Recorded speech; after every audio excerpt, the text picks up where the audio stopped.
Capítulo primero. A la luz de la palabra. 8. La Biblia está poblada de familias, de generaciones, de historias de amor y de crisis familiares, desde la primera página, donde entra en escena la familia de Adán y Eva con su peso de violencia pero también con la fuerza de la vida que continúa, compárese GM 4, hasta la última página donde aparecen las bodas de la esposa y del cordero, compárese A 21, 2, 9. Las dos casas que Jesús describe, construidas sobre roca o sobre arena, compárese Mt 7, 24, 27, son expresión simbólica de tantas situaciones familiares, creadas por las libertades de sus miembros, porque, como escribía el poeta, toda casa es un candelabro 5. Entremos ahora en una de esas casas, guiados por el salmista, a través de un canto que todavía hoy se proclama tanto en la liturgia nupcial judía como en la cristiana. Dichoso el que teme al Señor, y sigue sus caminos. Del trabajo de tus manos comerás, serás dichoso, te irá bien. Tu esposa, como parra fecunda, en medio de tu casa. Tus hijos como brotes de olivo, alrededor de tu mesa. Esta es la bendición del hombre, que teme al Señor. Que el Señor te bendiga desde Sión, que veas la prosperidad de Jerusalén, todos los días de tu vida. Que veas a los hijos de tus hijos. Paz a Israel. Sal 128, 1, 6. Tú y tu esposa. 9. Atravesemos entonces el umbral de esta casa serena, con su familia sentada en torno a la mesa festiva. En el centro encontramos la pareja del padre y de la madre con toda su historia de amor. En ellos se realiza aquel designio primordial que Cristo mismo evoca con intensidad. ¿No habéis leído que el Creador en el principio los creó hombre y mujer? Mt 19,4. Y se retoma el mandato del Génesis. Por eso abandonará el hombre a su padre y a su madre, se unirá a su mujer y serán los dos una sola carne. 2, 24. 10. Los dos grandiosos primeros capítulos del Génesis nos ofrecen la representación de la pareja humana en su realidad fundamental. En ese texto inicial de la Biblia brillan algunas afirmaciones decisivas. La primera, citada sintéticamente por Jesús, declara: Dios creó al hombre a su imagen, a imagen de Dios lo creó, varón y mujer los creó. 1, 27. Sorprendentemente, la imagen de Dios tiene como paralelo explicativo precisamente a la pareja hombre y mujer. ¿Significa esto que Dios mismo es sexuado o que con él hay una compañera divina, como creían algunas religiones antiguas? Obviamente no, porque sabemos con cuánta claridad la Biblia rechazó como idolátricas estas creencias difundidas entre los cananeos de la Tierra Santa. Se preserva la trascendencia de Dios, pero, puesto que es al mismo tiempo el Creador, la fecundidad de la pareja humana es imagen viva y eficaz, signo visible del acto creador. 11. La pareja que ama y genera la vida es la verdadera escultura viviente, no aquella de piedra o oro que el Decálogo prohíbe, capaz de manifestar al Dios Creador y Salvador. Por eso el amor fecundo llega a ser el símbolo de las realidades íntimas de Dios, compárese GM 1, 28. 9,7. 17, 2, 5, 16. 28,3. 35,11. 48, 3, 4. A esto se debe el que la narración del Génesis, siguiendo la llamada tradición sacerdotal, esté atravesada por varias secuencias genealógicas, compárese 4, 17, 22, 25, 26, 5, 10, 11, 10, 32. 25, 1, 4, 12, 17, 19, 26. 36, porque la capacidad de generar de la pareja humana es el camino por el cual se desarrolla la historia de la salvación. Bajo esta luz, la relación fecunda de la pareja se vuelve una imagen para descubrir y describir el misterio de Dios, fundamental en la visión cristiana de la Trinidad que contempla en Dios al Padre, al Hijo y al Espíritu de amor. El Dios Trinidad es comunión de amor, y la familia es su reflejo viviente. Nos iluminan las palabras de San Juan Pablo II. Nuestro Dios, en su misterio más íntimo, no es una soledad, sino una familia, puesto que lleva en sí mismo paternidad, filiación y la esencia de la familia que es el amor. Este amor, en la familia divina, es el Espíritu Santo 6.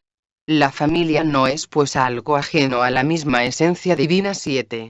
Este aspecto trinitario de la pareja tiene una nueva representación en la teología paulina cuando el apóstol la relaciona con el misterio de la unión entre Cristo y la Iglesia, compare SF 5, 21, 33. 12.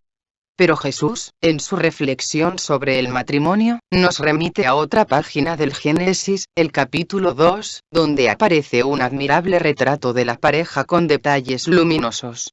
Elijamos solo dos.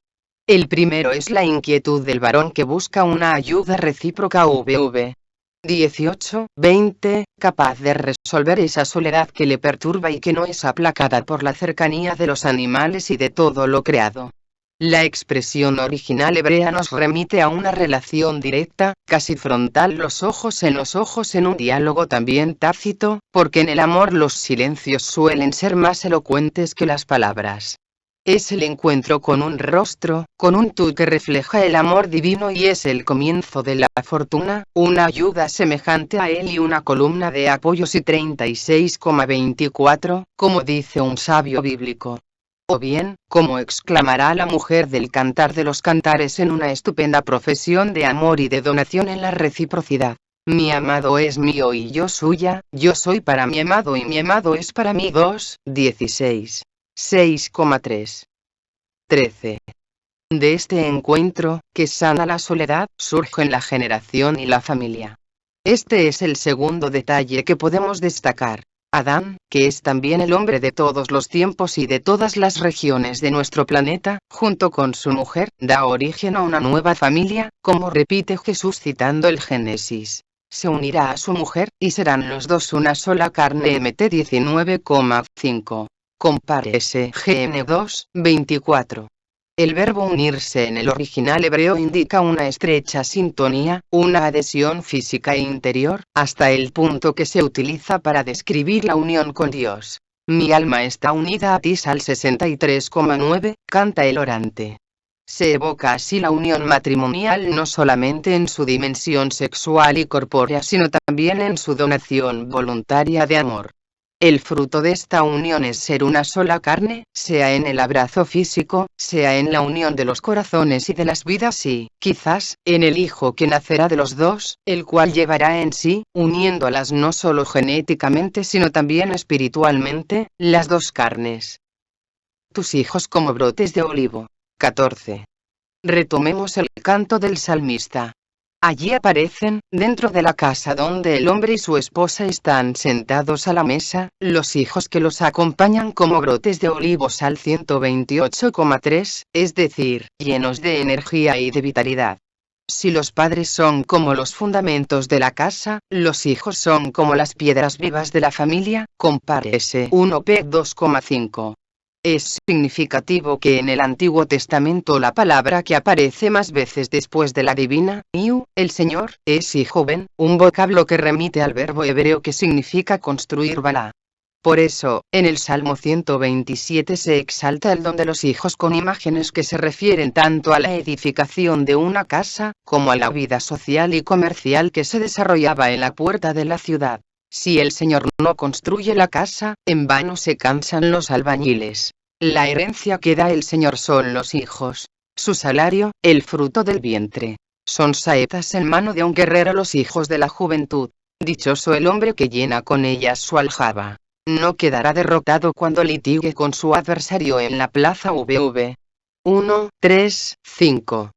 Es verdad que estas imágenes reflejan la cultura de una sociedad antigua, pero la presencia de los hijos es de todos modos un signo de plenitud de la familia en la continuidad de la misma historia de salvación, de generación en generación. 15. Bajo esta luz podemos recoger otra dimensión de la familia. Sabemos que en el Nuevo Testamento se habla de la iglesia que se reúne en la casa. Compare S1 Co 16, 19. RM 16,5. Col 4, 15. FLM 2. El espacio vital de una familia se podía transformar en iglesia doméstica, en sede de la Eucaristía, de la presencia de Cristo sentado a la misma mesa. Es inolvidable la escena pintada en el Apocalipsis. Estoy a la puerta llamando. Si alguien oye y me abre, entraré y comeremos juntos. 3:20. Así se delinea una casa que lleva en su interior la presencia de Dios, la oración común y, por tanto, la bendición del Señor. Es lo que se afirma en el Salmo 128 que tomamos como base. Que el Señor te bendiga desde Sion. 5:16. La Biblia considera también a la familia como la sede de la catequesis de los hijos. Eso brilla en la descripción de la celebración pascual, compárese Ex 12, 26, 27. DT 6, 20, 25, y luego fue explicitado en la Agadá judía, o sea, en la narración dialógica que acompaña el rito de la cena pascual. Más aún, un salmo exalta el anuncio familiar de la fe. Lo que oímos y aprendimos, lo que nuestros padres nos contaron, no lo ocultaremos a sus hijos, lo contaremos a la futura generación. Las alabanzas del Señor, su poder, las maravillas que realizó.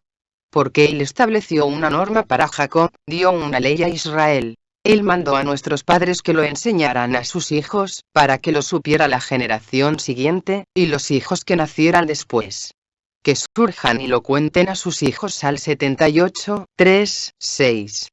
Por lo tanto, la familia es el lugar donde los padres se convierten en los primeros maestros de la fe para sus hijos. Es una tarea artesanal, de persona a persona. Cuando el día de mañana tu hijo te pregunte, le responderás y ex 13, 14. Así, las distintas generaciones entonarán su canto al Señor, los jóvenes y también las doncellas, los viejos junto con los niños. Al 148,12. 17.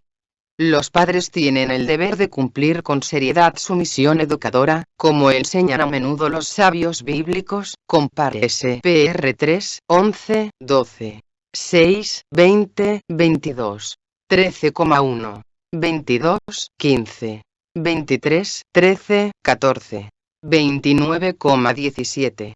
Los hijos están llamados a acoger y practicar el mandamiento. Honra a tu padre y a tu madre. Ex 20, 12, donde el verbo honrar indica el cumplimiento de los compromisos familiares y sociales en su plenitud, sin descuidarlos con excusas religiosas, compárese MC 7, 11, 13. En efecto, el que honra a su padre expía sus pecados, el que respeta a su madre acumula tesoros. Y 3, 4. 18. El Evangelio nos recuerda también que los hijos no son una propiedad de la familia, sino que tienen por delante su propio camino de vida.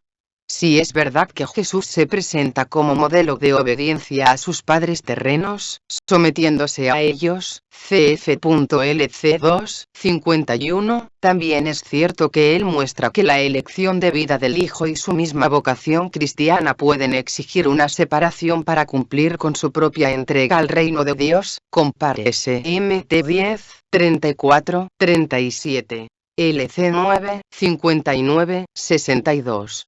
Es más, él mismo a los 12 años responde a María y a José que tiene otra misión más alta que cumplir más allá de su familia histórica, compárese LC 2, 48, 50. Por eso exalta la necesidad de otros lazos, muy profundos también dentro de las relaciones familiares. Mi madre y mis hermanos son estos. Los que escuchan la palabra de Dios y la ponen por obra. LC 8, 21.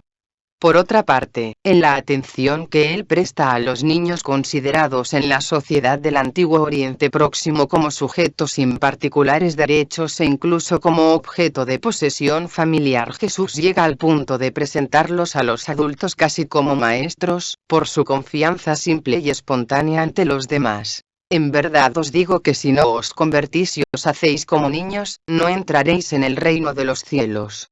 Por lo tanto, el que se haga pequeño como este niño, ese es el más grande en el reino de los cielos. MT 18, 3, 4.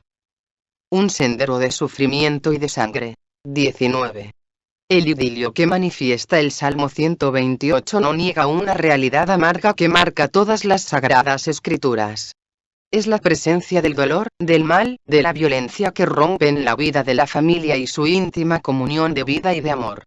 Por algo el discurso de Cristo sobre el matrimonio, compare SMT 19:3-9, está inserto dentro de una disputa sobre el divorcio. La palabra de Dios es testimonio constante de esta dimensión oscura que se abre ya en los inicios cuando, con el pecado, la relación de amor y de pureza entre el varón y la mujer se transforma en un dominio. Tendrás ansia de tu marido, y él te dominará. GM 3:16. 20. Es un sendero de sufrimiento y de sangre que atraviesa muchas páginas de la Biblia, a partir de la violencia fratricida de Caín sobre Abel y de los distintos litigios entre los hijos y entre las esposas de los patriarcas Abraham, Isaac y Jacob, llegando luego a las tragedias que llenan de sangre a la familia de David, hasta las múltiples dificultades familiares que surcan la narración de Tobías o la amarga confesión de Job abandonado. Ha alejado de mí a mis parientes, mis conocidos me tienen por extraño, hasta mi vida repugna a mi esposa, doy asco a mis propios hermanos. JB 19:13-17. 21. Jesús mismo nace en una familia modesta que pronto debe huir a una tierra extranjera. Él entra en la casa de Pedro donde su suegra está enferma, MC 1:30-31, se deja involucrar en el drama de la muerte en la casa de Jairo o en el hogar de Lázaro, compare MC 5:22-24-35-43. Escucha el grito desesperado de la viuda de Naín ante su hijo muerto, compare LC 7:11-15, atiende el clamor del padre del epiléptico en un pequeño pueblo del campo, compare MT 9:9-13. LC 19:1-10. Encuentra a publicanos como Mateo o Zaqueo en sus propias casas, y también a pecadoras, como la mujer que irrumpe en la casa del fariseo, compare LC 7:36-50. Conoce las ansias y las tensiones de las familias incorporándolas en sus parábolas. Desde los hijos que dejan sus casas para intentar alguna aventura, CF.LC 15:11-32, hasta los hijos difíciles con comportamientos inexplicables, compare MT 21:28-31, o víctimas de la violencia, compare MC 12:1-9. Y se interesa incluso por las bodas que corren el riesgo de resultar bochornosas por la ausencia de vino, compare JN 2:1-10, o por falta de asistencia de los invitados, compare MT 22:1-10, así como conoce la pesadilla por la pérdida de una moneda en una familia pobre, compare LC 15:8-10. 22. En este breve recorrido podemos comprobar que la palabra de Dios no se muestra como una secuencia de tesis abstractas, sino como una compañera de viaje también para las familias que están en crisis o en medio de algún dolor, y les muestra la meta del camino, cuando Dios enjugará las lágrimas de sus ojos. Ya no habrá muerte, ni luto, ni llanto, ni dolor. 21,4. La fatiga de tus manos. 23. Al comienzo del Salmo 128, el Padre es presentado como un trabajador, quien con la obra de sus manos puede sostener el bienestar físico y la serenidad de su familia. Comerás del trabajo de tus manos, serás dichoso, te irá bien. 2. Que el trabajo sea una parte fundamental de la dignidad de la vida humana se deduce de las primeras páginas de la Biblia, cuando se declara que Dios tomó al hombre y lo colocó en el jardín de Edén, para que lo guardara y lo cultivara. GN 2:15. Es la representación del trabajador que transforma la materia y aprovecha las energías de lo creado, dando luz al pan de vuestros sudores. Sal 127,2, además de cultivarse a sí mismo. 24. El trabajo hace posible al mismo tiempo el desarrollo de la sociedad, el sostenimiento de la familia y también su estabilidad y su fecundidad. Que veas la prosperidad de Jerusalén todos los días de tu vida. Que veas a los hijos de tus hijos. Sal 128, 5, 6. En el libro de los Proverbios también se hace presente la tarea de la madre de familia, cuyo trabajo se describe en todas sus particularidades cotidianas, atrayendo la alabanza del esposo y de los hijos. Compárese 31, 10, 31. El mismo apóstol Pablo se mostraba orgulloso de haber vivido sin ser un peso para los demás, porque trabajó con sus manos y así se aseguró el sustento. Compárese HCH 18,3. 1 Co 4, 12. 9, 12. Tan convencido estaba de la necesidad del trabajo, que estableció una férrea norma para sus comunidades. Si alguno no quiere trabajar, que no coma 2 TS 3, 10. Compárese 1 TS 4, 11. 25. Dicho esto, se comprende que la desocupación y la precariedad laboral se transformen en sufrimiento, como se hace notar en el librito de Ruth y como recuerda Jesús en la parábola de los trabajadores sentados, en un ocio forzado, en la plaza del pueblo, cf.mt 20, 1, 16, o como él lo experimenta en el mismo hecho de estar muchas veces rodeado de menesterosos y hambrientos. Es lo que la sociedad está viviendo trágicamente en muchos países, y esta ausencia de fuentes de trabajo afecta de diferentes maneras a la serenidad de las familias. 26. Tampoco podemos olvidar la degeneración que el pecado introduce en la sociedad cuando el ser humano se comporta como tirano ante la naturaleza, devastándola, usándola de modo egoísta y hasta brutal. Las consecuencias son al mismo tiempo la desertificación del suelo, compárese GN 3, 17, 19, y los desequilibrios económicos y sociales, contra los cuales se levanta con claridad la voz de los profetas, desde Elías, compárese 1R21, hasta llegar a las palabras que el mismo Jesús pronuncia contra la injusticia, compárese LC 12, 13, 21. 16, 1, 31. La ternura del abrazo. 27. Cristo ha introducido como emblema de sus discípulos sobre todo la ley del amor y del don de sí a los demás, compárese MT 22, 39. JN 13, 34, y lo hizo a través de un principio que un padre o una madre suelen testimoniar en su propia existencia. Nadie tiene amor más grande que el que da la vida por sus amigos. JN 15, 13. Fruto del amor son también la misericordia y el perdón. En esta línea, es muy emblemática la escena que muestra a una adúltera en la explanada del templo de Jerusalén, rodeada de sus acusadores, y luego sola con Jesús que no la condena y la invita a una vida más digna. Compárese JN 8, 1, 11. 28. En el horizonte del amor, central en la experiencia cristiana del matrimonio y de la familia, se destaca también otra virtud, algo ignorada en estos tiempos de relaciones frenéticas y superficiales: la ternura. Acudamos al dulce e intenso Salmo 131. Como se advierte también en otros textos, compárese Ex 4, 22. Is 49,15. Sal 27,10, la unión entre el fiel y su Señor se expresa con rasgos del amor paterno o materno. Aquí aparece la delicada y tierna intimidad que existe entre la madre y su niño, un recién nacido que duerme en los brazos de su madre después de haber sido amamantado. Se trata, como lo expresa la palabra hebrea gamul, de un niño ya destetado, que se aferra conscientemente a la madre que lo lleva en su pecho. Es entonces una intimidad consciente y no meramente biológica.